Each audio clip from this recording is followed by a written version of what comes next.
बिस्मिल्लाहिर्रहमानिर्रहीम। ऑडिटिंग के मज़मून के साथ हाफिज़ अब्दुल कादिर आप लोग की खिदमत में हाजिर है।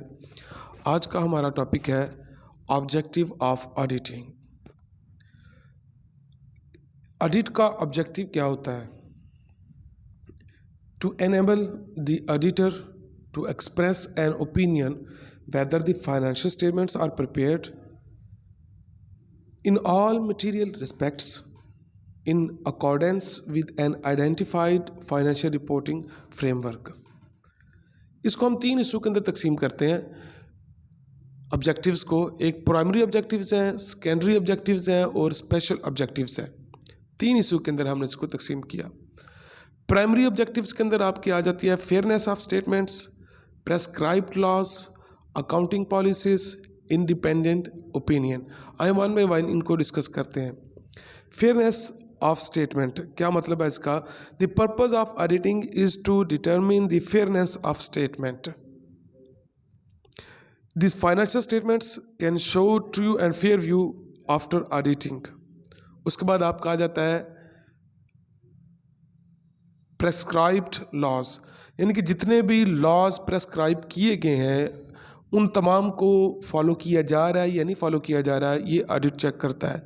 उसके बाद अकाउंटिंग पॉलिसीज़, अकाउंटिंग डेबिट के क्या रूल हैं, क्रेडिट क्या क्या रूल हैं, बैलेंस शीट कैसे बनाते हैं, फाइनेंशियल स्टेटमेंट कैसे बनाते हैं, क्या उन तमाम पॉलिसीज़ को सही तरीके से अडॉप्ट किया गया या नहीं किया गया। उसके बाद आ जाता है इंडिपेंडेंट ओपिनियन, यानी जो आपका ऑडिटर होता है वो जब स्टेटमेंट्स के ऊपर कोई भी अपना ओपिनियन देता है तो वो ओपिनियन उसका इंडिपेंडेंट होना चाहिए, उसके ऊपर किसी किस्म का कोई प्रेशर नहीं होना चाहिए। उसके बाद अजीज़ तलबा दूसरा जो हिस्सा बन जाता है वो सेकेंडरी ऑब्जेक्टिव्स। सेकेंडरी ऑब्जेक्टिव्स के अंदर हमारे पास आ जाता है पहला डिटेक्शन ऑफ फ्रॉड, एरर।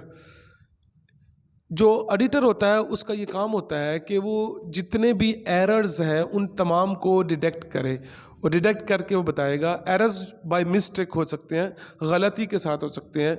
बाज़ वक़्त बंदा लिख रहा होता है वो उसकी मतलब विल नहीं होती कि वो गलती करे लेकिन उससे गलती हो जाती है, तो इस तरह के एरर्स को भी निकालता है।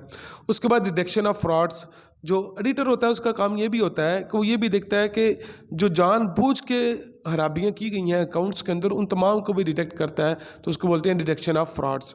उसके बाद प्रिवेंशन फ्रॉड, जितने भी फ्रॉड्स होते हैं उनको प्रिवेंट भी फिर करना होता है, उसने प्रिवेंट करता है वो बाकायदा तौर के ऊपर। तो इसके लिए वो क्या करता है, the purpose of auditing is to prevent frauds in accounting. It includes manipulation और alteration of records and documents, misappropriation of assets, omission of the effects of transaction from records or documents, recording of transaction without substance, and misapplication of accounting policies. The effective internal check is a useful tool to prevent frauds। तो इस तरह इनको बेहतरीन जो tool है वो क्या है, इंटरनल चेक करें आप सारी चीज़ों को। इंटरनल चेक आपका होना चाहिए तब आपके पास सारी चीज़ें क्लियर आ जाती हैं।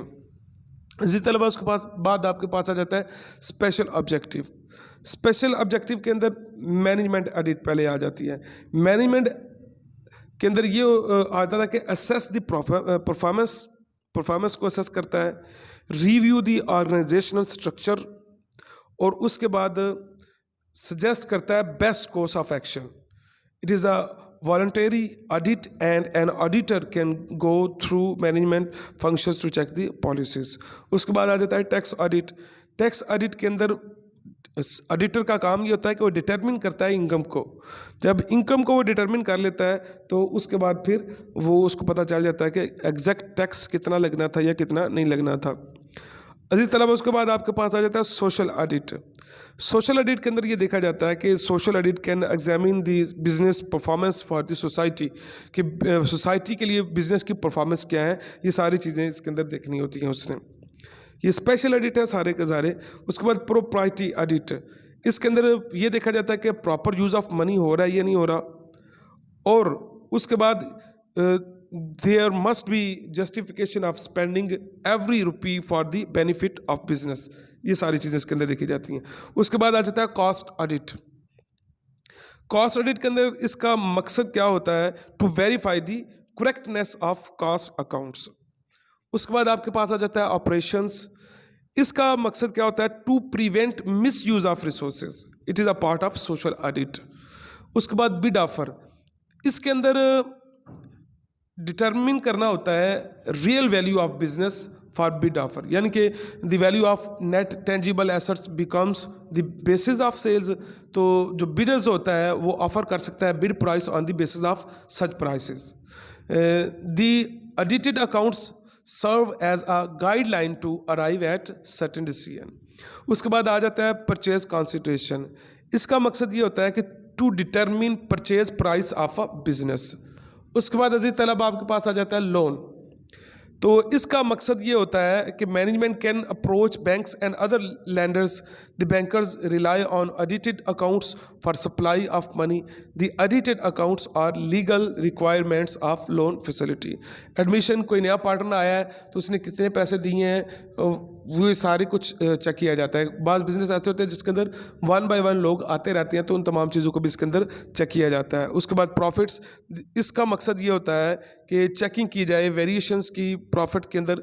Fluctuation in profits can be analysed by an expert auditor, जो होता है वो उसको चेक कर सकता है कि पहले कितना था अब कितना है, या साल के शुरू के अंदर कितना था, साल के मिड में कितना हुआ और साल के एंड के ऊपर कितना प्रॉफिट हुआ। तो ये सारी चीज़ें इसके अंदर चेक की जाती है। जिसके अलावा इनकी हेडिंग्स अच्छे तरीके से याद कीजिएगा। इनको याद करने के बाद आप अपने कंसेप्ट के हिसाब से इसको डिफाइन कर सकते हैं, लिख सकते हैं। इसको लिखिएगा। अल्लाह तबारिक व तआला हम सबका आमीन नासिर हो। बहुत शुक्रिया।